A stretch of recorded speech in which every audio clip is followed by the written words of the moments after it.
Hey guys, my name's Stephen Vetter. This is the Alpha Project. I'm sitting with Devin and Purnell, and we're diving into leadership. I'm excited. That's the intro.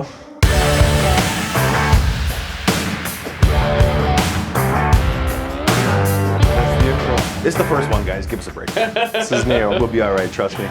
So where do we start, guys? What do you want to start? You know what? I really am excited. I walked in here and it's like, what are we talking about? And the first thing that we get to is leadership, right? And that's a huge topic. It's an absolutely huge topic, and it shows up in so many different ways. Really, to me, we have to start at who's a leader? Like, what is the definition of a leader? Yeah, I think being a leader consists of a bunch of different things, really. If you think about it, a leader is not only somebody that is leading a crew or leading a team, it's somebody who's in the trenches doing it with them, right? There's this whole thing about saying leading by example. I don't think that's necessarily true. You can lead through many different ways, right? And just leading by example is just one way. And I think there's a big misconception of that there can only be one leader on a team, right? I think you have many different facets of being a leader, and if you are a leader, you recognize other leaders right away. And I know it's strange to say, and I know it's not a definition of leaders or leadership, but that's the way I like to think of it, right? Because if I'm walking into a team and I'm named the leader, then all of a sudden it's almost like this negative connotation on you, right? That's a perception, though. Well, I can see where you're coming from with that, and Right. You know what? There's a stigma, and I think that comes from corporate culture, where it says this is our leader, and it's looked at as a boss, right? Not as a leader. All the examples of leadership throughout history have always been like a king. Hierarchy. Yeah, there's this hierarchy, which there's nothing wrong with a hierarchy. We all have hierarchies in the way that we operate. You prioritize things in your life, like, well, I gotta eat. That's a priority, which means there's a hierarchy. There's things that are less important than eating. Yeah, we have personal hierarchies, Right, so- as well as social hierarchies. So the construct of a hierarchy in the way that we operate in our groups now has over time been diluted and changed and shifted. And I have this saying that is kind of my personal mantra, is that I want to lead people to greatness through example. And what that means to me is I want every opportunity possible to serve people and show them their power, show them how they can do something amazing with whatever it is that they are doing in their lives. And I think that kind of comes from, I've always wanted to be the person that 14-year-old me needed, but never had. Right? So how do you show up then for other people if you're showing up and saying, I lead by example? And then at the same time, you're saying I'm showing up for other people to show them what they're capable of. How is that an example that you bring to the table? You're like, you know what? These are my people. I'm taking them with me, right? I'm going to show them something. I'm going to invest in them. I'm going to show them, is it like saying, this is what I do and you can learn from this? Or is this like, okay, I'm leading us through the trenches here and things are going to come up that we can all work through as a team? It happens accidentally. Do you know what I mean? Like becoming the leader of a group, especially, let's just say something like Survivor, for example. I'm like a hardcore Survivor. Let's go even more personal than that. Student. Let's say you're just your group of friends. Yeah. Right? Because that happens accidentally, right? If you're in a group of friends, you're not going to nominate a leader in your group of friends, but there's always that one person or two people that you're like, whatever they suggest, you're going to do. For sure. Right? I think that's even better than a corporate situation. Because if we're talking about being an alpha male, right? We're trying to take off that negative connotation of what it means to be an alpha male, right? And what a true alpha male is. A true alpha male just knows himself more, I don't want to say more than other people, but they know the ins and outs of how they're going to react to different situations better than somebody else would. In any situation they find themselves in. Exactly, right? So you're looking at it like I have a group of friends, right? And there's a clear leader, very clear leader. And it's not that we always follow that leader. It's that in that situation, in that social situation, he's the guy you want to listen to because he knows how to navigate. Does that make sense? Like, have you guys recognized the different dynamic between power and influence? No, explain it. So in every social group, there is the leader, the one that we're kind of pointing at, like the guy that kind of like, leads everybody to the thing that's happening. And they have the power. And there's a very clear dynamic of power. But oftentimes that is misunderstood as the leader, when in fact it's the person who has the influence that's the leader. Because the person who has the influence is fine being second guy, but However, ironically, influencing the person, and in your situation, the guy with the power is just the action taker, the one who says, you know what, this is it, we're going to do it, and people just stand up and follow. Right. Yeah. See, we talked about this, I think last week, the idiot on the hill. The guy that stands up and starts dancing, and everybody's like, whispering under their breath that there's this fool on the hill dancing like an idiot. And, we could argue that he is the leader because he is, in fact, the first person to stand up. But I would say it's the people that have influence around him that decided to also stand up and join him. Because now there's a group of people dancing, which has made it okay for everybody else to join in. You have a leader, then an inner circle, right? And then that inner circle is taking on with that leadership role with him. So it's almost like a group leader. And the movement takes multiple people. However, that initial spark, that initial decision that says, it takes one person to say, you know what, I'm going to do something different, or I'm going to stand up and do this, or proceed with this challenge and handle it this way. Or just the ignorance to not even give a shit. Exactly. And just go do it. Well, how do you get to that point, though? Like, how do you get to the point? Because you're an obvious leader in your career. You're an obvious leader in your personal life. Same with Devin. Same with myself. We've all kind of done our own thing, regardless of what was happening around us. And we've made strides to make our team around us better as well. And I've done it simply just by being who I am and doing what I'm going to do, regardless of what anybody else thinks of me. Yep. And I'm not sure if that's a natural leader, or if that's just something that is easy for me to do. I'm so sorry. I like that. That's good. Who do we got? This is my kid. Give me 2 seconds. That's cool. Hello, sir. How are you? Good timing. That's pretty good timing. I like that. I like that. Blooper reel, not really. Yeah. Man, to go back to what you were saying though, for me personally, it's a combination of a couple things. The biggest thing when it comes to being a leader is how you show up, which is, for me, it means certainty. And it's with 100%. I am certain that this is a decision I'm making. Is that the right decision? Maybe yes, maybe no. You do not know. Right. However, the follow-up to that is, if it works, great, right? You led that. However, it's you and the people that you're with. If it does not work, the other shoe is you take responsibility for it. I was just about to say that. I think accountability, responsibility is two of the hugest things. I mean, I talk about this. I'm not allowed. No, not sure if I'm allowed to plug podcasts or not, but on my podcast, I speak about this all the time. Accountability and responsibility are two things that are, falling by the wayside in today's society, right? It's so easy to say, like you said it earlier, these keyboard warriors, and it's so easy when in a digital social media driven world to show fake lives. Yep. And criticize with no repercussion. There's a lack of accountability, a complete and absolute lack of accountability, and along to with the shit that you do and say. Along with accountability, there's a lack of integrity as well. There's so many people doing things online just for shits and giggles. Man, click, ha, ha, ha, and look what it's causing in our world. The bullying is rampant. Like suicides in high school. Do you guys remember that meme that was going around? It was, what the fuck was it now? It was about... these kids talking shit on social media don't know what it's like to actually talk to somebody in real life, or when you meet that motherfucker in real life, whatever that meme conversation, right? Because you get when they talk back, you either are certain in what you're doing, or you go into passive cow or panic mode, right? And either way, it's an emotional reaction. So creating that certainty and saying, I'm not going to do something unless I have the balls to follow it through to whatever end, right, is huge. And you don't get that. How do we get to that point? Because there's certain things people do in everyday life that I think can translate into what a good leader is. Right? You have to fail. You have to be comfortable with failing. I was waiting for somebody to say that. You have to get up and say, this is what I'm doing, because I might have a goal, right? My goal is to deadlift 400 pounds, right? Whatever it is. In order to get there, you fail over and over and over. If anyone's ever started a business, you have to fail over and over and over, right? It takes learning the lessons. It takes getting knocked down, and it takes, who's it? Les Brown. He always says is like, if you fall down on your back. Yeah. Because if you look up, then you can get up, and that's what it takes. Yeah, it's true. It's absolutely true. I mean, there's people that get knocked down, especially in, I hate to use pejoratives here, and I hate to use, negative terms as pejoratives, but it's like you're looking at keyboard warriors.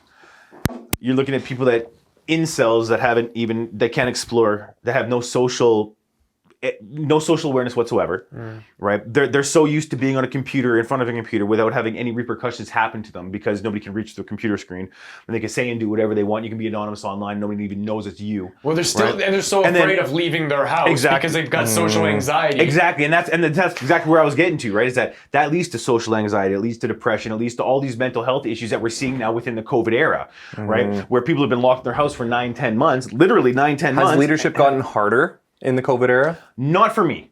Okay. And I'll explain why. Is because through this whole COVID thing, I've still been working. I've still been running the companies I run.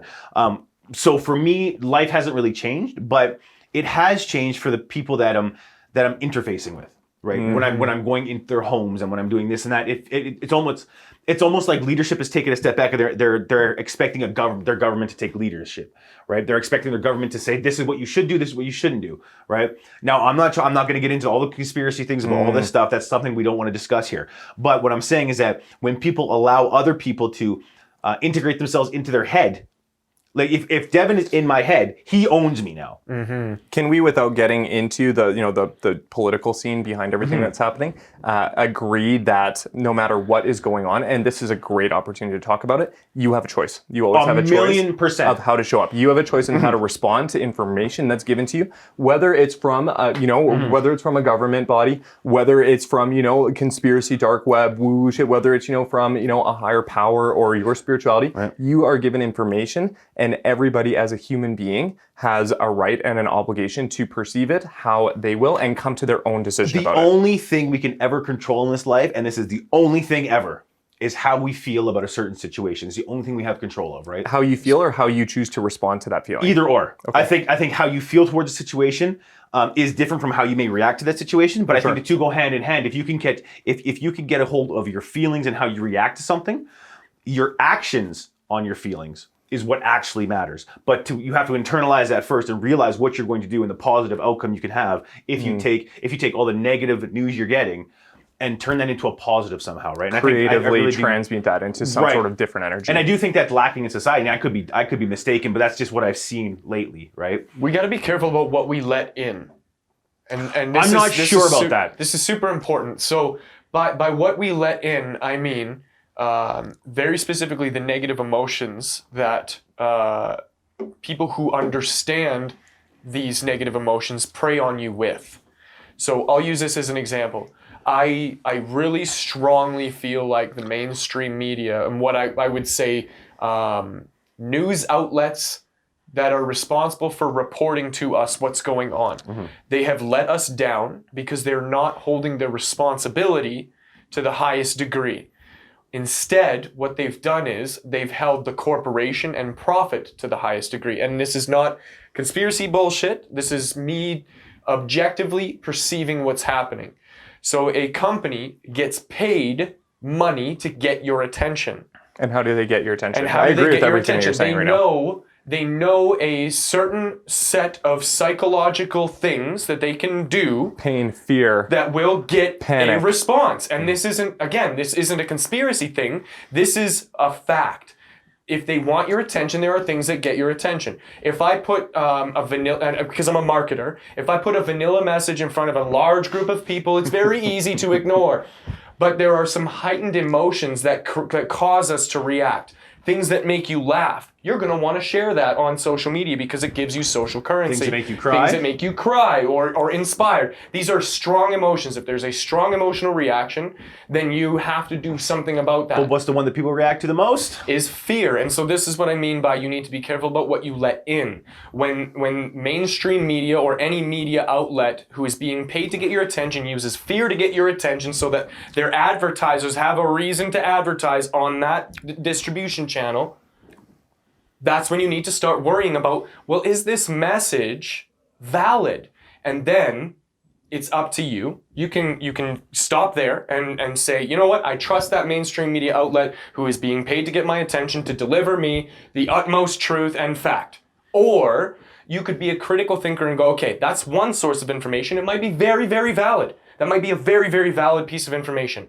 But what other pieces of information can I get along the way that will supplement my knowledge of what is going on? And then how is that going to affect my decision on how I'm going to react to the situation? Okay, I have a that rebuttal for you. requires Okay, critical go for it. thinking.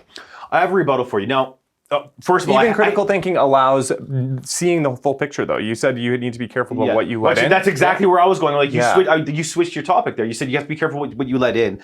But what you're saying instead of you have to be careful what you let in is you're saying you have to explore other options of and have more information income. So you want more things to come in instead of just one thing. Yeah, by be careful what you let in, I mean you need a filter. That's the thing I'm pointing at, is you need a filter, and you need to do something to help yourself understand the situation from as many different places as possible. And this is the problem with social media, is social media has been designed to serve you what you're going to interact with, because guess what?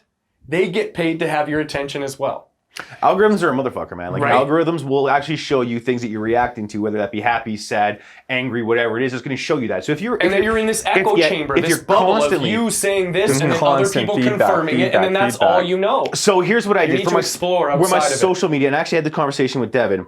I took 6 months. So the last half of 2019, I was posting more and more conservative things on my social media. For the last 6 months, I've been posting more and more center and left liberal things. Now, I was just trying to see how long it would take for them to switch from giving me all the conservative news and all the conservative headlines and clickbait to all the liberal clickbait. And it literally took less than 3 days for them to realize, he's not conservative anymore. Now he's liberal. And they don't care what it is. They don't care where you land. They don't care. They don't care what you are, who you are as a person. They don't care anything. Your political stance, nothing. They care about keeping you online as long as possible on their platform. So how do we break through that? How do we coach? How do we empower people to become critical thinkers? If they're stuck in this feedback loop and they're only seeing things that their circle is seeing, how do you remove yourself from that loop? This kind of comes back to the original question was, so how do you lead? If you're going to lead people and you have to be decisive and you have to make decisions, well, let's hope that they're educated decisions, especially if you're a leader with power or you're influence. blind leading the blind. Or you're the blind leading the blind. And this is what's unfortunate is power oftentimes is misunderstood as leadership, and power comes from being the loudest. Because it's not exactly being the strongest. Who is the strongest. And that's not what it is either. Yeah. So I'm going to use myself as an example here.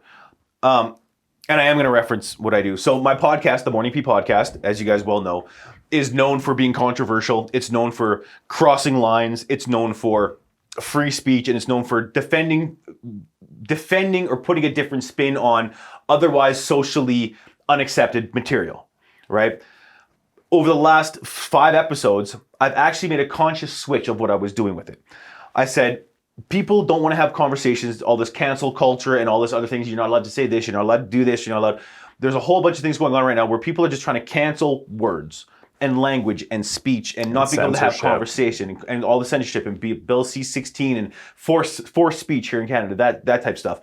I've made a conscious decision to not only attack those head on and say, listen, I'm not going to stand for it, but I'm not slamming that out into the world. I'm not yelling it from a rooftop. I'm doing my thing, and I've noticed even just over the last 5 or 6 episodes, I've tripled my downloads simply because people want to hear not only something that they're going to get aggravated by, but I think a lot of people are so frustrated with what's happening, not only online, but in their neighborhoods and in their workplace, that they want to hear the truth about things or be able to have these discussions, because people are getting shut down for having discussions about things. So my way to lead this whole new, let's talk about this, let's have a discussion, let's explore the ideas and find out the ways to put it on my podcast. For sure. Right? And that's the way I would lead that way, right? That's my direction on leading society into something what I feel is here's better. All the information and an arena to talk about. Right. And that's where I think leadership for me is really pertinent, is that if I can't, or if I'm able to wrap my head around all these situations and all these different topics, then I feel I'm not the smartest person in the world. Everybody else should be able to wrap their mind around it too. And I'm still not sure why they're not, and why there's this whole cancel culture and people aren't leading, and people are leading people the wrong way now, right? We're leading people into rioting or into protesting or into anti-mask, whatever the case is. I don't want to talk about that stuff, people want right? to be right rather than find right. Thank and that you. shit is frustrating as fuck because all my whole life I've been told that I'm wrong. And I'm saying that because and that's not just me. That's not exclusively my experience in life. Everybody's whole lives you've been told you're wrong by somebody who thought you were wrong. Genuinely thought you were wrong. Somebody, and by somebody I'm saying millions of people believed Hitler. Yeah. And I realize that is a very, very stark contrast to the point that we're making here. But that's leadership. So he was able to lead people to what he thought was this is the Hitler a brighter, better future. The Hitler effect. The problem That's exactly with what they call it. was that in order to get there was a huge cost. And by a huge cost, I mean millions and millions and millions of lives And why did they lost. follow? A number of reasons, but I'm gonna be the first one to say it was probably circling in and around the drain of fear. Yeah, right around. Right. Hey, I don't want to get killed. Yeah, I don't so want to I'm die. gonna So I'll I'm just gonna do what follow I'm you. told. I'll just do what I'm told. And But then, that leadership is leading by fear and not leading by good example where we want to get to. And right? by definition, I mean, and the whole point of what we're doing here to create an arena where we can, talk about and practice genuine leadership. I'm hoping that you were going to get to this point. I'm sure you were, where leading by certainty and confidence and Yes. healthy morals. Yes, that's exactly where I was going with it. I mean, I don't know. I'm not sure if Steve you listen to the podcast, but I know Devin listens to the podcast. He hears it, every time I release a show. I get more, probably 7, 8, 9, 10 times the amount of negative comments and negative reactions than I do positive. It's somewhat designed like that because for me, I know to get people's attention, I need to piss them off. If I piss, This is the world we live in. if I piss them off and they tune into the show, like I'm doing my promo material and that pisses them off and that causes them to download the show and they hear the full argument of the topics I'm talking about, it's not me telling them what to do or me saying, hey, this is what you need to listen to, this is what you have to do, this is what you should do. It's here's all the information, make your own determination. And I think real leaders, actual leaders do that, right? They have this self-confidence, they have they're not browbeating people into believing and following them. They're saying, listen, here are all the facts. Make your own determination. Make your own decision. Right? This is what I'm doing. And they're giving if you want to come with me, great. If you do not want to come with me, exactly. great. Because all leaders, every single leader knows that I consider myself a leader. I don't care, and I've always said this, I don't care who follows me. I'm going to do what I'm going to do, whether it's right or wrong in the long run. I'm going to do what I'm going to do. And it's all about making personal choices to put you in the positive instead of the negative, right? You're never going to be discouraged or hear discouragement from somebody who's doing more than you anyways. If you are right away, I mean, if you're hearing that, you're being talked down by, or your ideas are getting shot down, or negativity is being thrown at you by somebody, it's a 100% surefire thing that person is not doing as much 1,000,000%. I agree with that wholeheartedly. But here's the thing is, so without gravity, our bones degrade, okay? So if you're up in the space station for longer than 6 months, you come back down, your bones are degraded, your muscles they hardly work. You've gained 6 inches. There's months of rehabilitation, right? Height. I know you white boys are a little crazy like that, I know there's right? people listening here are like, man, just get me out to space right now. Son. But without some kind of stress, you don't build the resilience that's necessary for you to become a leader. So pain is necessary. Stress is necessary. Stress is necessary. And then the opposite of this, if there's too much stress, now this becomes eroding. It starts to erode on your body, your hormones. They start to break down your muscle tissues and your fibers in your body. And that's the hard science. Go look that shit up. That's a real thing. The cortisol and the adrenaline and all that stuff, it starts breaking your body down. So there is a point where there's this weird happy medium where if you have just enough stress to push you to grow, then you can build resilience in the face of these adversities. I'm going to interrupt here for a second too, because I agree with you to an extent. However, in my opinion, even if there is an overload of stress, I would rather have an overload of stress coupled with the correct tools to handle it. Right, this makes sense. As opposed to having less stress and no skills and tools. Growth, right? Well, let's explore that a little bit, right? Because you say to have the tools to be able to handle that stress, For right? sure. Now, to be able to acquire those tools to handle that stress, you have to be put in little minor situations of stress prior. Absolutely. We've all come across situations that we've been into before, If it's a stressful situation, we've been in a stressful situation, handled it, and then we've got into it again. You learn. So Everybody thinks they're good at fighting until they Yeah. get punched in the face. Right? Yeah. So you learn from your past transgressions or victories or whatever it is, and you try it. This is what I do. I try to work it out. If I'm ever in that situation again, first of all, I'm going to try never to put myself in that situation again. If it does happen, I have a way to handle it that's hopefully positive. How do you avoid self-destructive. conflict? I don't. Okay. I do not. I do. And the I reason go is headlong into it like a Yeah. fucking idiot. the reason Just is full the sprint. reason is exactly what we're talking about. Adversity creates a man. Yeah. Adversity creates character, which creates integrity, which creates accountability and responsibility. Once you have character, and integrity, there's nothing that can hold you back from anything. And if every leader you've ever met or ever seen on TV or in magazines or whatever the fuck it is, they all have integrity. They all have Dive deeper into integrity for So- me. I love that word. integrity to me. By the definition, it means wholeness. Yes. So integrity to me means staying true to your word. In the broadest sense. I teach my son integrity, honesty, respect. Right? He knows the meaning of all three words. We say it pretty much every night before he goes to sleep, and I tell him every morning before he goes to school. I guess I'm gonna say, make sure to have integrity, honesty, and respect today. So integrity to me is not only doing the right thing, even when nobody's looking. It also means doing the right thing to and for people. Now, determining what the right thing is may not necessarily be the good thing for the person. Let me explain. Because sometimes people need the tough love, the hard conversations. Devin has had to have these conversations with me sometimes, saying, Pernell, this is what's wrong, and you need to solve it. Now, if he would have said, Pernell, hey, everything's great, that's a good There's conversation. nothing to solve. But him Sometimes That right makes isn't me always a fucking easy. horrible friend. yeah, it makes you a horrible friend to tell me Yeah. I'm doing something. If I'm doing something wrong, and you say, "Hey, that's great If for you you," recognize your buddy's driving towards a cliff, you tell him to turn the fuck around. So, Right. but this is where I would say, when you were trying to say not the right thing because whose definition of right, whatever, I would say in service of. Because if I'm like Parnell, that shirt's stupid. I would walk up and punch you in the face. Right, but It's also but an understand, opinion. Now Yeah, understand that's not right. That's No, not, that's just that's not. that's just an opinion. That's just me saying some shit. Right. But what if I was playing with a punch. what if the intent behind me saying, Parnell, that's a stupid shirt, is in service of helping you appear better in the world? And I get it. Fashion is subjective. I'm just You know trying what? to create an illustration where it's in service of. Or I could say, that's a stupid shirt. And the only reason I say that's a stupid shirt is out of malice. I want to fucking hurt you. And if I didn't hurt you on the shirt, I'm going to hurt you on the pants. If I didn't hurt you on the pants, I'm going to hurt you on the haircut. Here's You know what I mean? the optimal There's word. malice versus in service of. Here's the optimal word.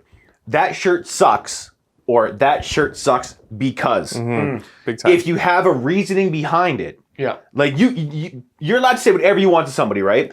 The consequences of what you're ever saying, Might that you have be to deal dire, with, yeah. right? Yeah. But you have to realize that if you're coming to me and saying that hoodie sucks because of A, B, C, and D, say Innocence Project has really just has been stealing all the money, their donations forever. They're not really releasing people from What if prison. the leader all was this like bullshit. a pedophile or all some this fucking shit, thing? right? Like, yeah, you so never then know. I would be like, okay. And in that situation, okay, do you have a couple choices? Let's assume somebody comes at you and says something hurtful, right? It insults you in some way. It might be about you. It might be about your hoodie, right? It might be about the way your hair looks. It might be about any number of things. Maybe you fucked up on an exam or something. Like, who knows, right? They come at you. They say something hurtful. Then it comes back to, how am I choosing to respond to this? Exactly. Am I going to lash out and say, oh, well, you know what, fuck you, I'm coming at you for that, and creating conflict with it? Or at what point do you say, okay, where's this coming from? What's happening in this guy's world that he's bringing this up to me, and say, okay, you know what? Maybe the right choice is to say, okay, cool. I think this is something The paradigm that you receive it from. Yeah. Is if you're immediately defensive, as if the whole world is out to get you, right? It's you versus the world. If you say something, if I say Right? something to you and you take offense to it, guess what? It has nothing to do with what I said. It's because something's going on in your life Because that my resonates perception, with you. right? My perception is that it's me against the world, and so I'm beating myself up, and so that points at my own personal insecurity, which kind of you follow that rabbit hole down to some personal responsibility. What am I doing to make myself better? How am I responding in the world? So this is competitive versus collaborative frame. See, if I was collaborating with you and I was like, bro, you shouldn't wear that shirt because the leader's a fucking crook. This chick Then you're going can out we with stop- doesn't like Can we this. stop picking on the Innocence Project? They're a great organization Listen, I'm trying that to releases listen to wrongfully life. accused people that have been I'm putting sentenced to some life. shit in. Okay, let's Innocence flip it around a little Damn bit. Right? You're Let going me on a date. explain to you exactly what this sweater means, my man. All right, okay, so we'll talk about my rippy jeans then. Oh, I can't even do that. You don't do that. So here's a good one, okay? You're going on a date with a chick, right? You're taking her out for dinner, you're going to pick her up, and then you and I say we're hanging out playing video games during the afternoon, right? Your shirt is covered in like a stain. You got like Cheetos. ketchup or Yeah. Cheetos on your shirt, Yeah, right? yeah. As your boy, I'm gonna say, yo, dude, change your shirt before you go pick this girl up, right? And it's not because it's a stupid shirt, it's because you have fucking Cheetos all over your But shirt. fuck you, And I'm if you want to showing make up a as my good whole impression, self. This is my This is whole integrity. self. Yeah. right? And sometimes you look and you say, okay, perfect, because then let's get into this. Feedback So when and you put it in that expression. frame, you're not competing with me, you're collaborating with me to achieve the the end end goal result. of And that's what me. leadership is. And that is in if you service have of. Yeah. a goal. If your friend has a goal, right? If you guys are working on something and I know I can add value or support you in that, guess what? I'm going to do it. I'm going to do it do because you it's know- the right thing to do, and that's a leadership. That's a leadership quality. Who do you know, or how do you know who is there for you and who is there against you? And because the reason I say this way is just because don't. you never know who's there Experience. for you and against you, even if they're talking to you. I hate to say it. There's more people that are there not for you than there are There's who are more, actually people there what for I praying you. would for your, say- there's more people praying for your I'll downfall say- than helping you achieve greatness. Listen, and I get that. I totally get that. But I would argue that in order to serve yourself, You would argue wrong. you You have in to order serve yourself to a you point where have you're to- confident and comfortable with what you're doing in order to effectively serve other people. So that means to me, coming from the frame of mind that everybody is trying to help you. And if you come from the frame of mind that everybody is trying to help you, then when somebody says something nasty about you, you're like, oh, thanks for helping me. And he's like, I was trying to hurt you. And then you can be, okay, so that's very clearly, fuck you then. That's And not that very comes clear, back- fuck you then. to me, that goes back to But it was- certainty. see, and this is, I'll use you as an example because you come off very abrasive. Right. And you know that. I know. We Yeah, all know we've that. had the conversation. Yeah, so you come off very abrasive, and I had two choices when I met you. This guy's a fucking asshole. Fuck him. I'm never gonna talk to him again. Or it could have been like, maybe, just maybe, there's an off chance that you give a shit enough about me that your abrasiveness is actually for a reason. So I came from the frame of collaborating with you. I came from the frame of you're probably trying to help me. I came from the frame of you probably give a fuck about me. And then as soon as I did that, I think it immediately shifted our entire relationship. Right. And I would argue that our partner, or like our third partner in one of our other businesses, she didn't come from that place. She came from a place of competition. Absolutely. And so it was immediately, you guys were like this right from the beginning. And it was her reaction to your abrasiveness and however the fuck she interpreted that. But that's her interpretation of it. So- If she would have gotten that you cared about her instead of that you were, trying to shit on her, So it would have been a here's- completely different situation. Here's where I come off on that, and the reason I am abrasive, and honestly, I've said this to so many people, and most people don't get this, is the reason I am abrasive is because number one, it's partly a defense mechanism, right? I'm abrasive because I don't want any bullshit near me. That's your filter. Yeah. That's how you weed out the That's people how I that you weed do out not the- want that's to how be I- doing business. That's how I weed out weakness. That's how I weed out non-leaders. That's how I weed out people that have no determination. Would to you get rather anywhere in hang out life. with a leader or a follower? Leader? 100%. So But before you get there, go ahead. and the reason I'm glad you said that because I now own 7 companies. There's not one of those companies where any of the partners are not leaders. I know that no matter what happens, I can make a call to any one of them, and they can make a call to done. me, and things are done. Certainty and trust. Right. Yeah. And that's if you're not surrounding yourself with leaders. My dad always said that's the old adage, right? You lay down with dog, you catch fleas.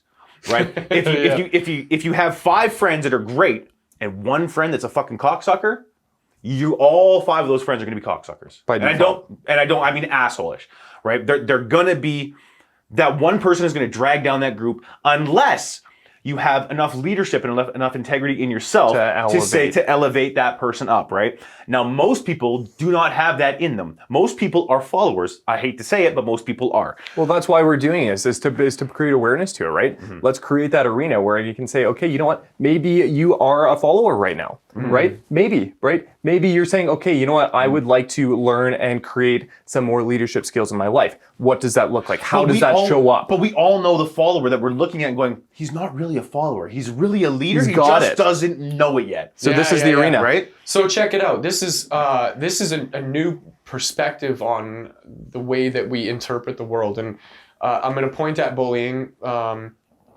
just a little bit, because I was a total fucking loser in high school, and one time my entire group of friends who I was super close with, at least I thought, we were like, yeah, what are we doing? Because we had like a half day or something. It was super fucking nice out, and they're like, yeah, we're going up to High Point. I'm like, cool, I'll meet you there when I'm done class. I went after class at the time. I didn't fuck this up, right? I went there at the time, and there was nobody there. I later come to learn that my group of friends had like told me to go to that place, so I didn't come hang out with them while they went and did some other shit. I was a total fucking loser. You almost just cried there. Yeah, but it hurts. It still hurts. It still hurts. But hold on. By the way, it hurts because I trusted those people, and I thought that he gave a fuck about me, and there was a whole lot of other things. That's what builds character, though. Yeah, and here it is. So that's what built character, because guess what? I had to do that myself. Right? I had to get through that myself. There was nobody I could go cry on. You know what I mean? I had to fucking handle that. So, you internalize it, you deal with it, and I carried these like multiple things. So this one of many incidences that I carried with me my whole life, and I always wondered like, what the fuck, right? And I come to, this new place where I started realizing I didn't have boundaries. I had no personal boundaries, and I was very eager to get people to like me. So I became a fucking yes man. And you saw it sacrificed. Yeah. Sacrificed. So and I was sacrificed. like, yeah. Oh, nice now we're getting into it, boys. So check this out. What I didn't realize, and this is the fucking tangible take home for anybody listening or watching this, when a leader is looking to hang out with other leaders, that leader is going to shit test you to see if you fucking fit. And if you don't fucking fit, you're out. And then you're sitting at High Point by your fucking self because you're just a yes man. And nobody likes yes men because they're inauthentic. It's not there's something wrong with you. It's just that you're inauthentic. If I ask you like, oh, what movie do you like? And you're like, oh, well, I like Harry Potter. I'm like, oh, I fucking love Harry Potter too. But I secretly hate Harry Potter.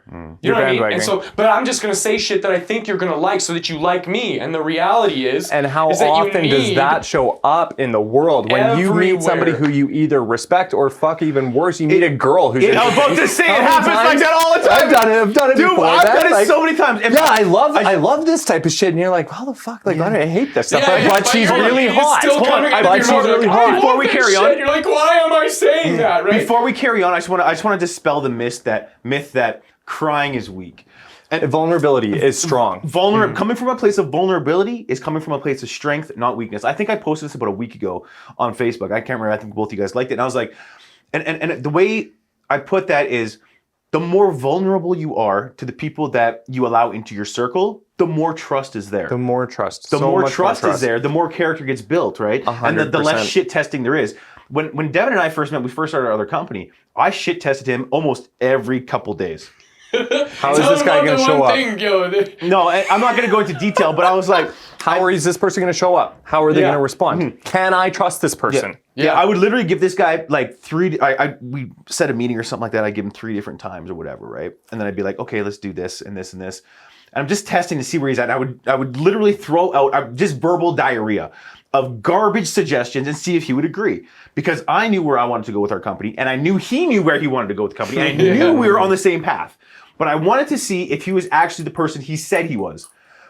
And to do that, and again, back to why I'm so abrasive, right? And why I shit test people, is because if they're not on my level, and I say that's not no ego behind that, if they're not on that higher level, that upper echelon of people I want to work with, there's no point carrying a business partnership further. Right, especially a business partnership. We could have still been friends, but I was not going to carry on that business. You need somebody who's going to challenge you, and you need somebody who's going to challenge and push to grow the company. And going back to what you said when you were talking about that story earlier, I'll relate this, even just recently. For me, like recently there was a girl that I was super into, and I chased her. I met her and I was like, damn, this chick is fucking awesome. And I chased her for way longer than I should have. Yeah, and you knew I when it was happening crossed too. my own boundaries in doing so. And I was sitting there, and it gets to a point where you're like, okay, This isn't going where I want it to go. Okay, this is what I want. You have the conversation. I talked to her. I said, hey, this is what I want. It's like, that's not happening. Okay, cool. And at some point you need to respect yourself to say, okay, great. Thank you. That was great. And close the door. There's a whole lot more strength in saying what you want and not getting it than just going along for the ride. Yeah, right. And then what happens, you, man. dude? She was really hot, man. Like, she's fucking really hot. Once you're in one, you just want to keep getting when in. you do that, because when you are vulnerable, when you take a chance on yourself to pursue what you want and get shut down or it doesn't work out, that hurts. Yeah. However, that is what builds character. The And more this showed up. the more times you go through it, the less it hurts. You build the calluses and you build Right. certainty in yourself. So now check this out, right? This was a couple months ago in the summer here. Now, just this last week, I was talking to a girl, and we've been talking for a little bit here, and she is absolutely awesome. And there was a day where we didn't talk a whole lot, and in my head, I was like, you know what? I'm pumping the brakes a little bit. I'm not going to reach out to her today because the last experience that I had, I knew I overextended myself. I knew I stepped over that You line. recognized it. You forgot who you were as a person. Check this out. Yeah. I made a conscious decision that says I'm not going to pursue this right now because I got hurt a couple months ago. Right. Guess what happened? I didn't text her. It was like 8:30 o'clock. She reached out to me. Yeah. And then I phoned her and I was like, hey, Okay. funny that you say this, funny that you reached out to me. This is the experience. And I got vulnerable with her and I told her that whole story. And her response was, so you made an assumption based on what I wanted from you without consulting me about it? And I was like, holy shit. That was really cool. And how did it feel in that moment when you were like, no, I'm not texting you? Like, you're holding your phone, you're like, I'm not texting her. It took everything. And man, I'm sitting there, I'm like, man, all I want to do, you like shit-eating grin on your face. Like, all I want to do is reach out to this chick, You're right? all We had so much giddy fun and talking. excited And then about you're it. like, okay, I'm not going to do that. I'm a cool guy, Steve, right? Yeah. And then she reaches out to you and literally my phone lit up and I was like, holy fuck. It's her. Boom. And then the glass shatters. And at that point, it's like, okay, I made a decision to not show up and immediately got feedback that says, Steve, show the fuck up. Yeah. No matter if it hurts, do what you're going to do. Show the fuck up for yourself, for the people that you care about, for your family, for your friends. Show the fuck up all the time. Because who knows what is going on in the other person's life. You're not able to make that decision for other people. If you show up 100% and you're there and present with what is going on, maybe it's not the right thing. Maybe those people don't need it at that point. However, it's better to be there present and showing up and them not need you than you not show up when people need you. I think that's great when you say that because I think there's a lot of, and I'm going to say kids, and when I say kids, I mean 16 to 25, where I'm a little older, I'm about 40 years old. Who are we talking to in this podcast? Is that our demographic? Yeah, Maybe. Listen, We'll find out. yeah, I mean, so I always tell everybody I meet this, or anybody that asks, they're like, well, how come you're so successful? And they equate success to money. I said, it's a normal thing that people will do. And I said, listen, I'm successful, and even if I'm broke, I'm still successful. If I'm wealthy, I can be wealthy and be broke mentally, right? And have no success in my personal life. And by that I mean I have a healthy son, I have a healthy fiance. Our relationship is good. My parents are in good health. There's, my wealth comes from the people I surround myself with and what I'm doing, right? So I'm always doing things that I need to get done, and I'm not worrying about what somebody else is doing with their spare time. Because you're being in integrity with yourself and your vision and your goals. So, and for you, I think you're the same way, and correct me if I'm wrong, but you are dedicated to your career. For sure. Right? You're also dedicated to improving the lives of others. Now, sometimes those will come in conflict with each other. For sure. Right? And I think in this situation with that girl, apparently, it came in conflict with each other because not only did you want to do good at your career, but you wanted to chase this girl and give her your all too. And you can't pursue one without the other in your mind. One, you need to have your cup is full. And I picture it like this. If my cup is half full, and I know this is a common analogy, if my cup's half full, how am I able to give fully to somebody? Yeah. It's going to come from a place of scarcity. So that you can start filling and when you start cups, giving right? from scarcity, now without you, even if you have the best intentions, you're taking away. This is so what do you do to fill up your cup? I play guitar and write. If I need to recharge my batteries, I go home, I shut my phone off, and I pick up a guitar, I play, or I write, or you do something, right? You and everybody's You find different. a hobby or something, right? I do shit for me. I equate this to the oxygen mask, right?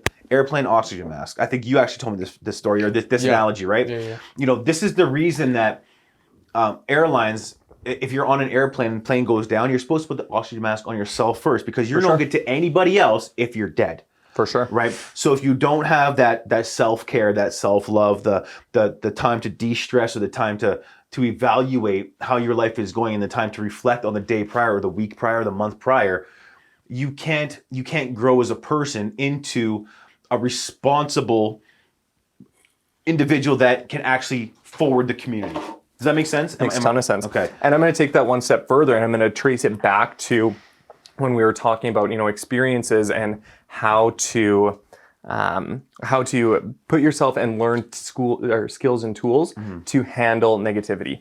And one of my rituals every day, whenever I'm driving to and from work, I have something positive playing on the radio. I don't listen to music. I listen to music when there's people in my vehicle. That's it. Whenever I'm in my vehicle by myself, even on my way to work, 20 minutes to and from work every day, that's 40 minutes a day of something positive, something motivational, right? And what I'm doing is filling my cup and over diluting myself with good, healthy, positive material so that when somebody does come in with negative bullshit, because it happens all the time, right? Everybody's now all it's got like, their own oh, hey, you know what? I had a cloud following 10-minute negative conversation with somebody and I had, 40 minutes of positive feedback that I was listening to earlier, right? Like, obviously, I'm still way in the green with that, right? So there's something to be said about investing in yourself in some way. 100%. It's the most important thing in the world. I love that motivational, kind of uplifting type thing is your go-to.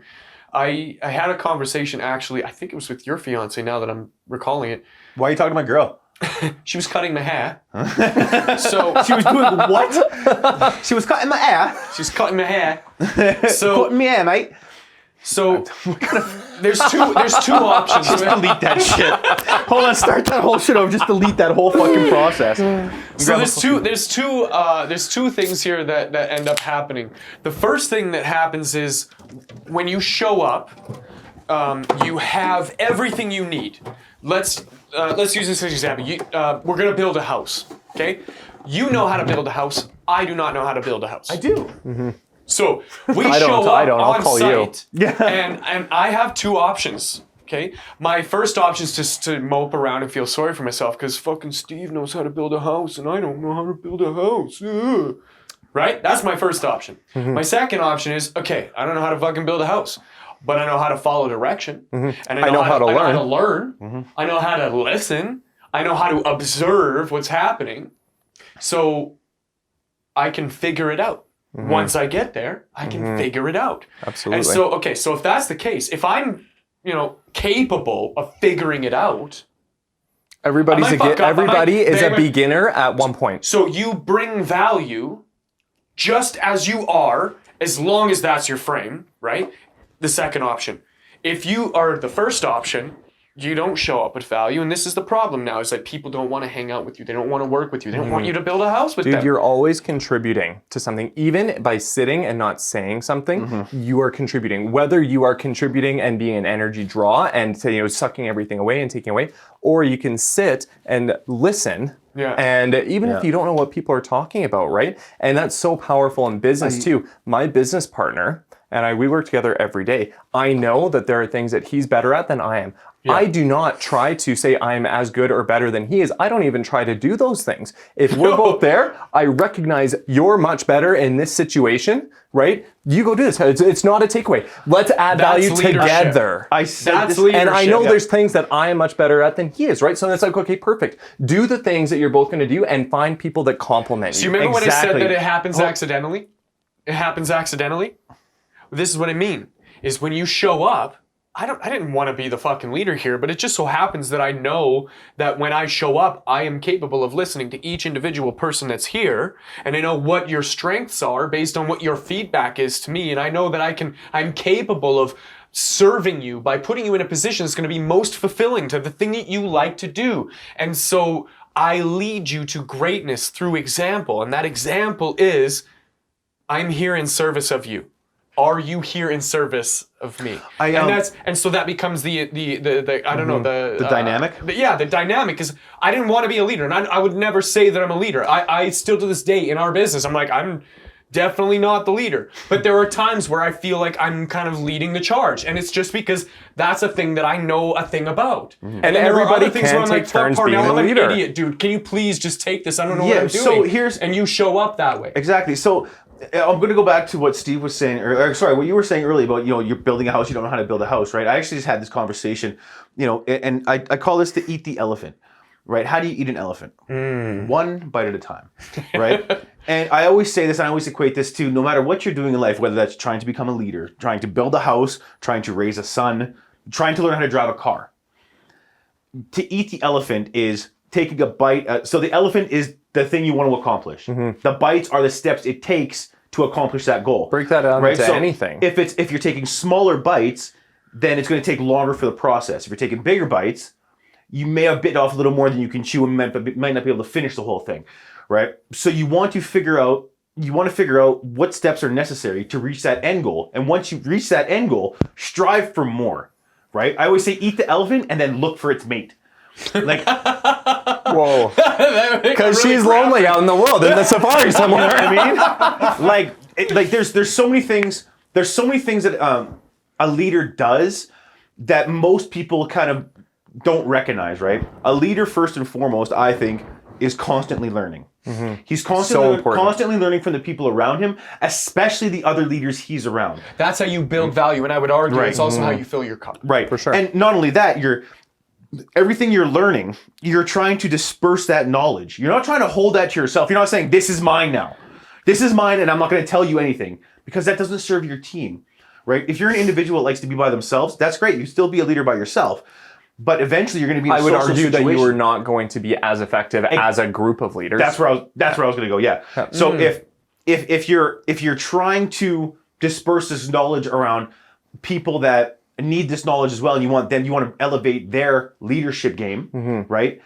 You have to be able to express what you're doing and explain everything in great detail so that they can understand it in a variety of different ways, because not everybody learns the same. For sure. Right? So you have to not only know how people learn, but where they're comfortable learning. You have to realize where you stand in their friendship level with them, or on a person-to-person basis. Like, I know I can have a conversation with Devin completely different than I would with my fiance. Completely different but I can have the same conversation I have with Devin that I have with you. And knowing how to communicate that. And I'm going to go back because we've hit on a couple like big topics here. And this one I'm just going to hone in on expression and knowing how and when to most effectively express what you're doing. Right.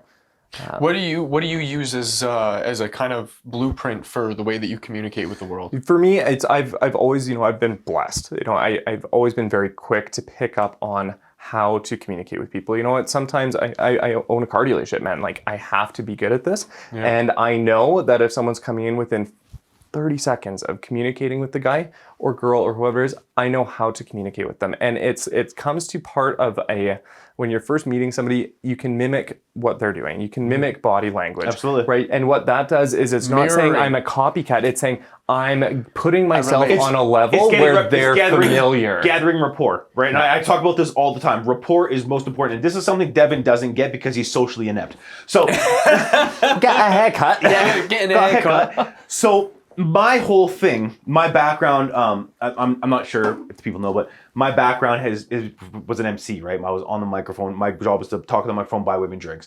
I was literally in the club for 6 nights a week. I was in a club for 6 nights a week, learning how to speak with people. And because it's the club, thousands of people every night, I'm learning different personalities. I'm learning how to interact with different personalities in different situations. You start to see templates. I see people in code now. It's almost like the Matrix. Yo. And you can plug a disc in and you say, perfect, in this situation, with this group of people, I know I need to show up like this. I'm a chameleon. And now, so how do you differentiate that? Because this is really important for what we're doing here, because it's easy to get mistaken between being a follower, yes man, I'm just along for the ride, versus showing up authentically and using skills like mirroring like this to communicate with people. Well, see, here's the thing. So when I say I'm a chameleon, some people say, oh, you're just a follower. You just want to fit into that group that you're in at the time. Right. That's not necessarily the case, right?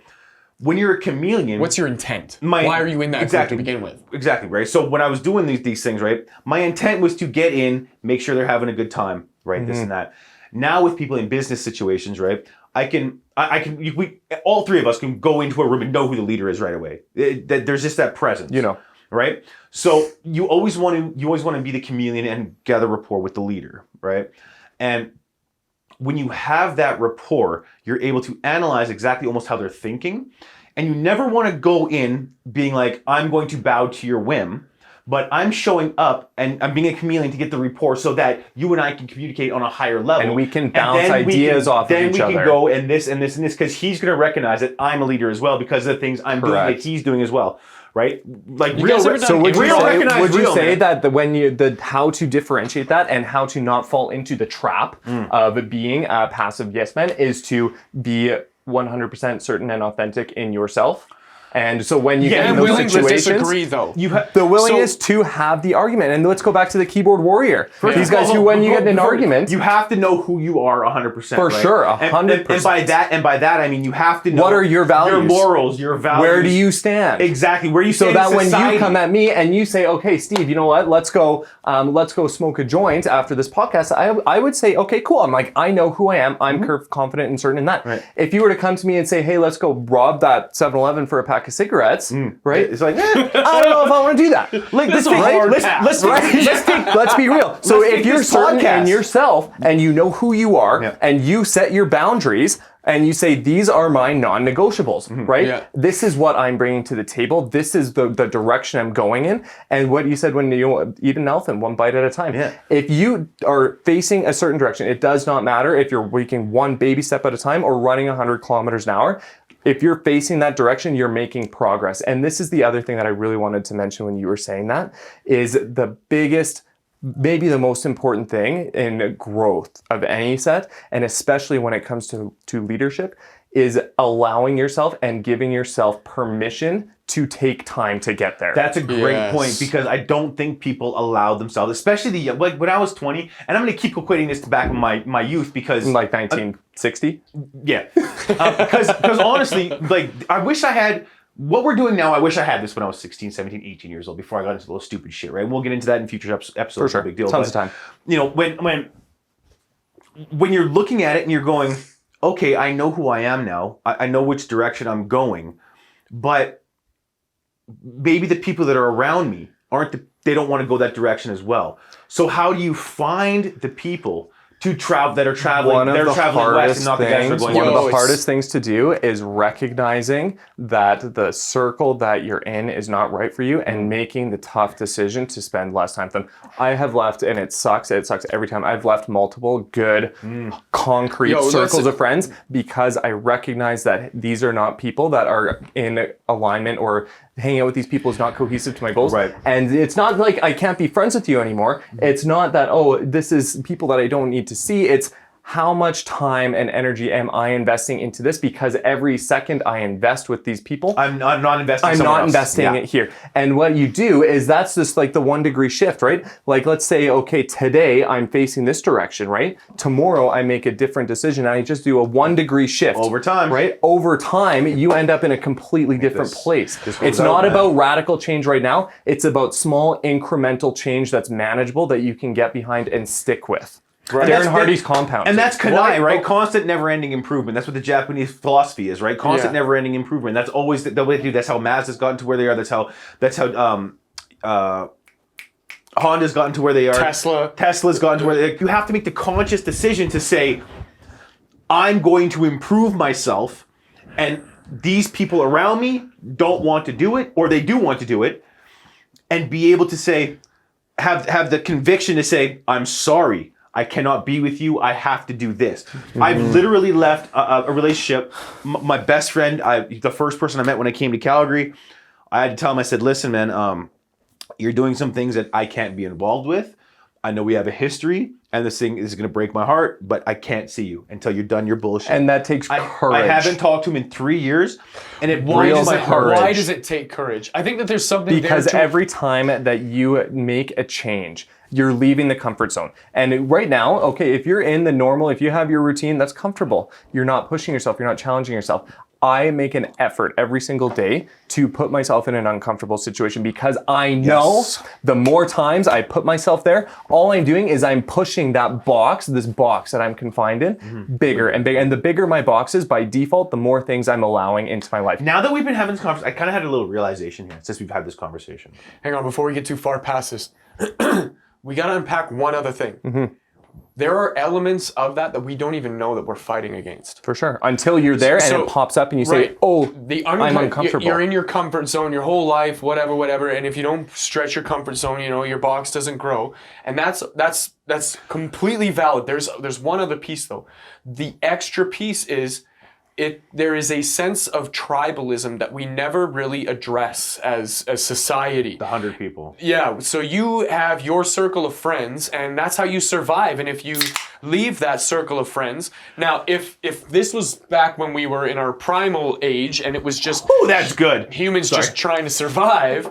If you left your social circle for any fucking reason, the chances that you were gonna die are so fucking high. Man. So we have this hardwired thing in our brain that we don't even know is there. Comfort is good. Security is good. Nobody ever addresses it. The reticular activating system. If you don't know what that is, fucking look it up. But the RAS is controlling your decision making when it comes to that. So if you stand too far outside of the tribe and they kick you out, you're gonna die. And you panic and you don't even know why, but you panic. And it's not that you can't find new friends, because trust me, there's almost fucking 8 billion people in the world. You're gonna find new friends. It's that you are so scared to leave that circle and be vulnerable in the open DNA. But guess what? There are nobody running around with spears that are gonna fucking spear you to death. There's not a tiger that's gonna jump out of the bush, unless you live in fucking, a place where tigers live. But there's nothing gonna jump out of the bush that's gonna fucking kill you. We have cougars. Yeah, I mean, less than an hour away from us. We got shit that'll kill us. If you makes stop sense. hanging out with your Stop friends, being a bitch. Makes sense. Don't go off into I'm the going woods to tell you and and feel sorry for yourself, because you're probably sure. gonna get eaten by a cougar. No, you're not. That being said, be a with fucking man that confidence, live in though, goddamn woods. as somebody, and I'm sure you guys are on board with this too, I'm sure that we've all been in this, as somebody who has, left multiple friends group, as somebody who has, shut the door on negative people who are not benefiting me, it sucks at the time. It's scary. You do not know what is the next step. You do not know who you're going to talk to. You do not know where you're going to go. However, now, after doing it, and you do not die, now I have amazing friends. You gotta now I torch have the a lot of island. friends. You gotta torch the island. When you make a decision that says, this is what I'm doing, it's just like your buddies that are testing you. The universe will test you and say, are you sure? How much? And if you are sure, then it will provide. You will meet new people. I challenge every person, in the world to be comfortable alone. If you can be comfortable in your own, by yourself, alone, out in the world, like I go to dinner by myself, literally go to a restaurant, sit down, this is all before COVID, obviously. Go sit down in a restaurant by myself. Now you're encouraged to go for dinner alone. And I'll have, I'll have dinner by myself. Yeah. Right? I'll go after work and I'll have a pint by myself. Go to the bar by yourself. Go to the bar by yourself. For sure. Learn how to interact with people you do not know. For sure. Because if you're scared of embracing new, it's one way to get you out of that little bubble. If you're scared to let go of the toxic people in your life, it's so much easier to find people on your level if you're out and about doing other things without those people. If you're constantly with those people, they're going to keep dragging you down and dragging you down and dragging you down. If you are working on becoming a better leader and you're nervous to go walk up to somebody and introduce yourself, how the fuck do you think you're going to show up when you're in a position of conflict? And you know what? That's what I was going to say before Devin interjected there. Is the reason I said that, I came to a kind of a realization.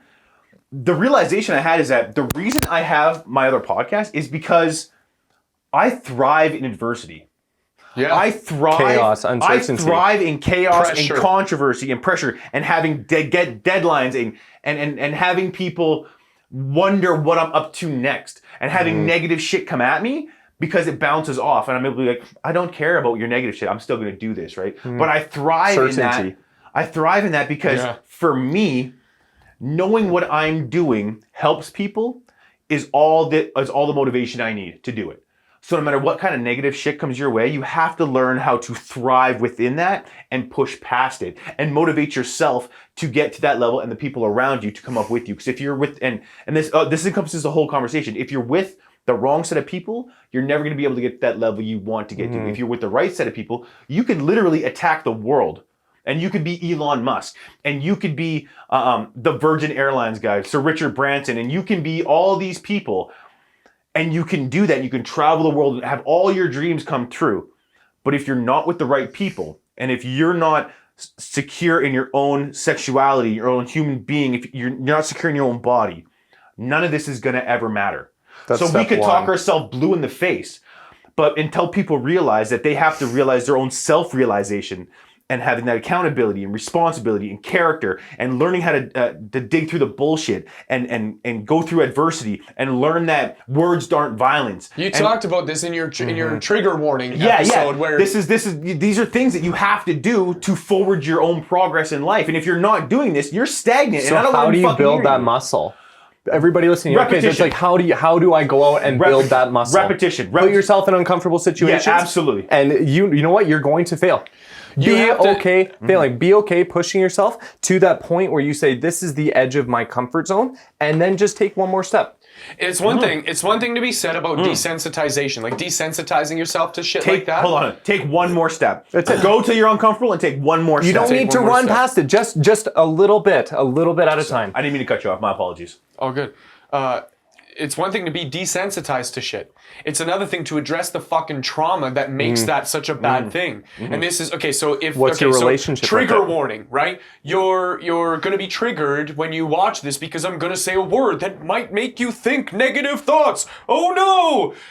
That's what the trigger warning does. Here's the problem: is the reason why you continue to have those negative thoughts is because you haven't addressed the trauma that is associated with those negative thoughts. The minute you address the trauma and let the trauma go and move beyond the trauma, stop letting the trauma define who you are, then you become a bigger, better person. You become more powerful when you show up in the world. Everywhere you go, that trauma is not defining you. It was just one piece of the puzzle that makes up the complex being that you are.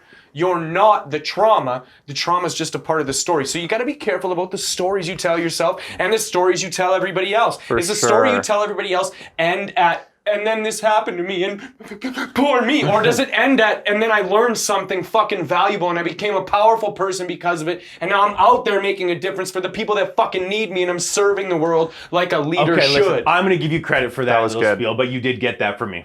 Oh, boom! Part now. And you know what? There's so much truth there. That was great. I love how you did that, man. There's so much truth there, and you're so right. And it starts with what is my own belief system about myself? Yes! Now we're talking. And now, the step further from that is, okay, I have a choice to believe that, or I have a choice to rewrite my whole fucking story. Right. Right? What do I want to believe? Who is a leader in my mind when I think of a leader? Okay, am I or am I not embodying that person? Yes or no? Simple question. Yes, great, keep fucking doing it. No, here's an opportunity to shift. It's not fake it till you make it. It's fake it till you become it. Fake it till you fucking believe it. When you look in the mirror and you say, hey, I'm a leader. Incorrect. It's not even fake it, guys. It's not even fake it till you make it.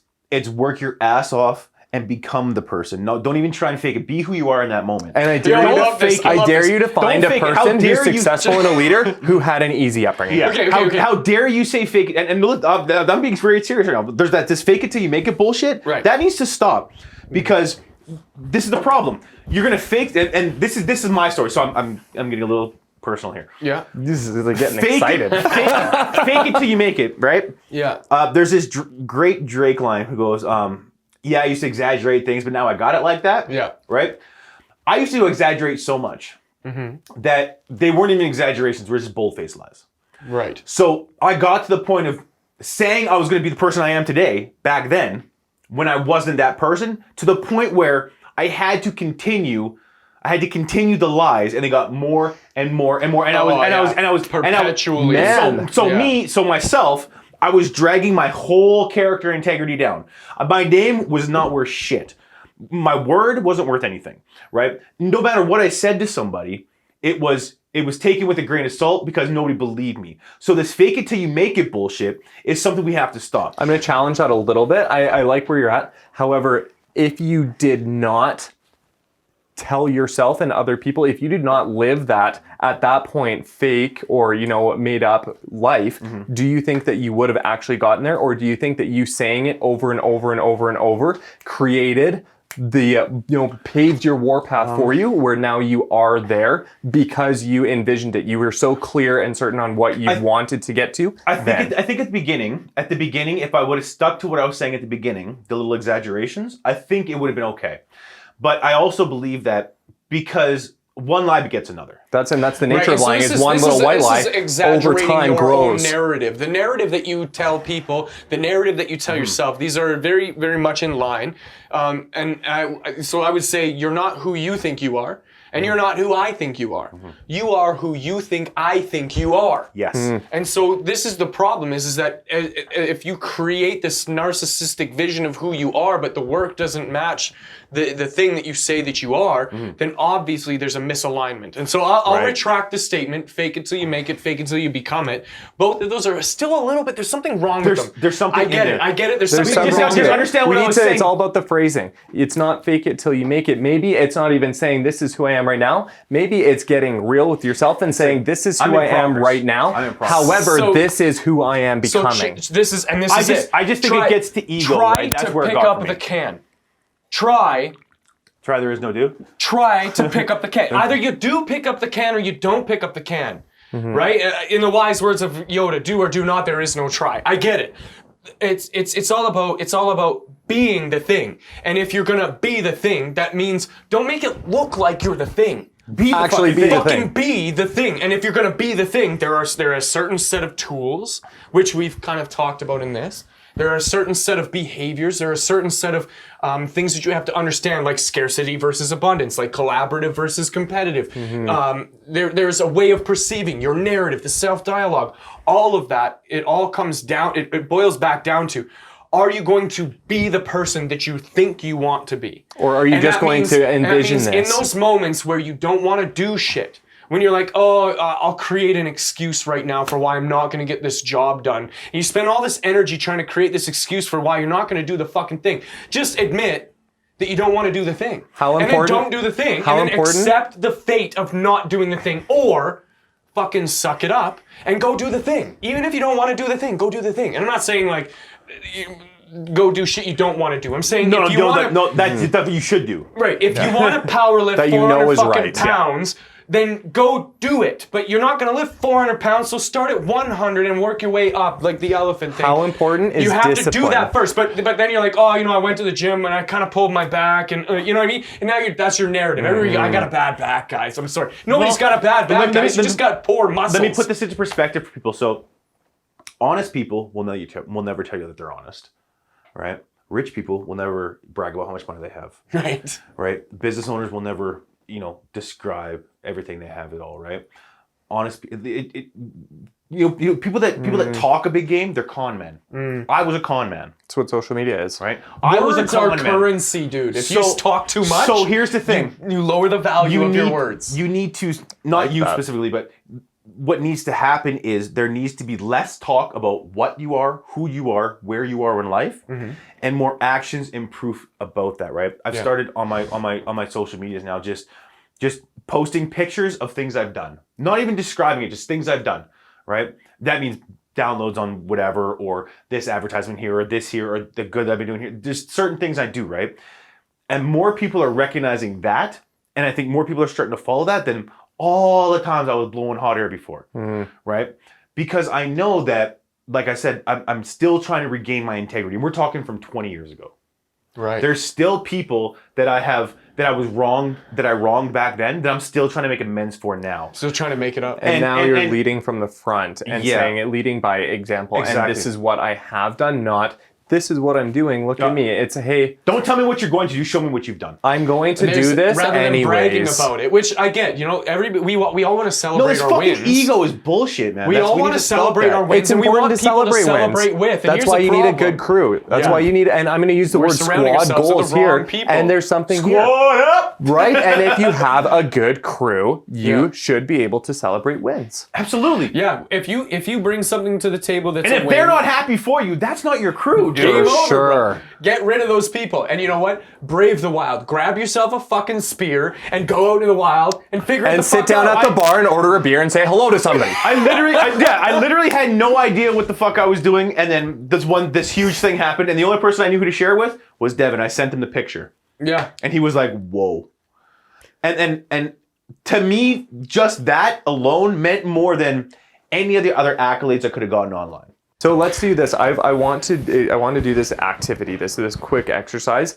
We talked about a whole bunch of things, and I think we really were able to dive deep into a couple really important topics. I have one question to ask, and then I want to do an activity where it's just, just like ping pong, like popcorn, just words that, leadership means. My question is, how important is discipline when becoming a leader? 1,000%. Discipline is the most important thing in all this. And I'll tell you why. Because if you don't have discipline to change yourself, then, or if you have zero discipline, then you're going to be influenced by somebody else and not yourself. You must be willing to do what is important, even if what is important is hard. Do what's necessary even when you don't want to. For sure. We've been gifted with this incredible world that we were born into. And by that I mean, there hasn't been a significant world war. There hasn't been a significant famine. There hasn't been A significant virus. significant disease.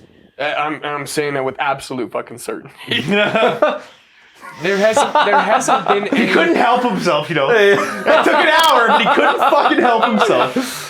There hasn't been any major discomfort for us in this world. And so we have this luxury of choice. We have this luxury of choosing whether or not we want to contribute. We have this luxury of choosing whether or not we want to show up. I can go get a job, and trust me, man, I can get a job tomorrow anywhere. I'm the fucking best at getting jobs. I'm 38 jobs in, guys. This is not a fucking new thing to me. If I wanted to go get a job, I go get a job, and I know that every hour that I'm there, I'm going to make at least $18 an hour, and I don't even really have to do anything because most of the people around me are going to be doing all the shit for me. So I have this luxury of not fucking showing up. But the problem with not showing up is that it erodes away at the foundation of who I am as a person. And so to answer your question directly, discipline to me means the art of not participating in that. Choosing out of the events that are not benefiting you. Yeah, Cool. you just have to show up and do the things that you want to do that are going to get you closer to the life that you want to be living. And I would point at the problem most people have is that when you work at Walmart stocking shelves, it's really hard for you to wrap your mind around how you're serving the world there. Now, I can tell you right now that if you didn't stock the shelves, I wouldn't have the luxury of being able to show up there and take things off that shelf so that I could provide for my family.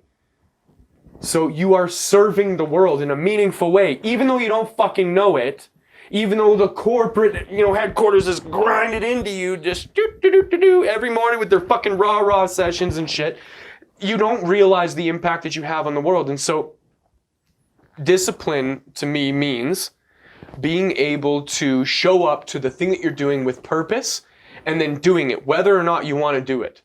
Doing it because you know that there's a fucking reason behind the thing that you're doing. And when there's a reason behind the thing that you're doing, you're going to get it done. And I would use this contrast. If we didn't have the infrastructure and the systems and the government and the fucking, the social organization that we have and everything that we do, guess what you'd have to do? You'd have to wake up every morning at the ass crack of fucking dawn. You'd have to walk to a watering hole and carry buckets of water back so that your family had fucking nourishment. And does it take discipline to do that? I think so. Well, Do the fucking thing. I'm going to equate this to, in North America especially, any first world country, we're spoiled as fuck. A lot of people take take for granted what we have: running water, clean clothes. Would you say there's a Vehicles. problem in the world right now of, and my generation included, I just turned 30 this year, and especially younger generations, where there's a problem of people just existing and coasting and not having a direct purpose. You got to remember, there's people in this world that are living on $2 a month.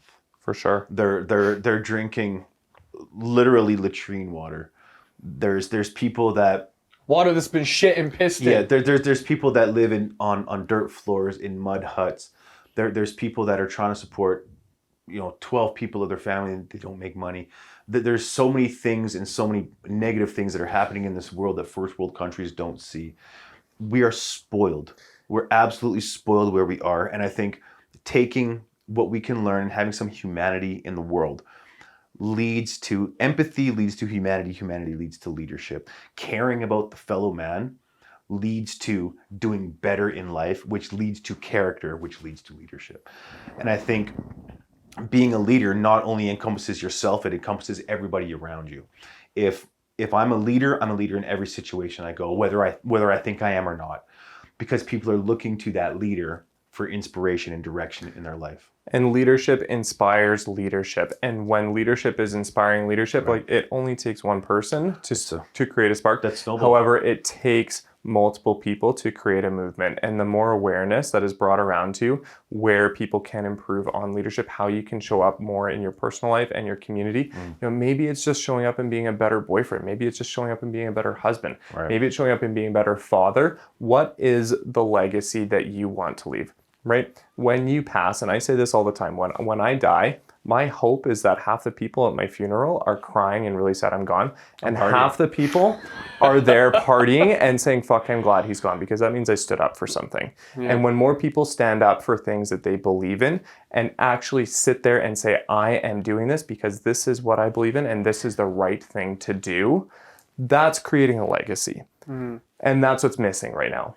I wanted to get into legacy. I think we should actually leave legacy for the next episode. Cool. Because I have a few really choice things to say, and I think you guys are really going to open up on it. So yeah, let's wait for that. Guys, I really appreciate the conversation. It was great. Thank you for being here with us. For the first episode, guys, I think we have to come up with some kind of tradition.